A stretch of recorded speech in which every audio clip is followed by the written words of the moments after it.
Part of the cultural understanding of prioritization is actually, it's often oriented to like where to go next, you know? But I think an underrepresented part of the definition is what to let go of. You know, the tendency in entrepreneurship is just more. And that's not the right skill set applied to everything in business. And so I think one thing that it does is it just gives leaders and teams permission to say no. We're going to let that go.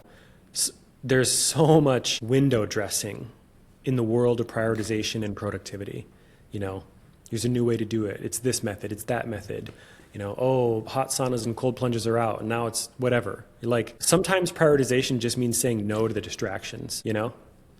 So I think first and foremost, it's just the permission to say no. It's one that isn't exercised enough in business. And again, like the larger the business, the more the opportunity.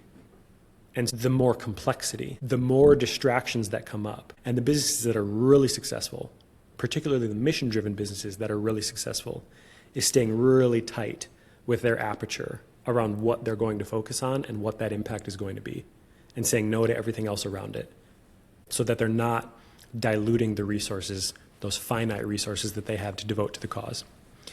And then with that comes the skill set of learning how to just let certain fires burn. And this is a really uncomfortable process for most people in general, I think. But sometimes in business, to get to where you want to go, you just got to let certain fires burn. And so that thing that's a B-level priority, that's like, I probably should do that. But if doing that thing is going to take your finite resources below critical mass, you know, meaning like you only have a certain amount of finite resources, and if you dip below the amount that's required to be effective in your endeavors, then you just harpooned your own pirate ship.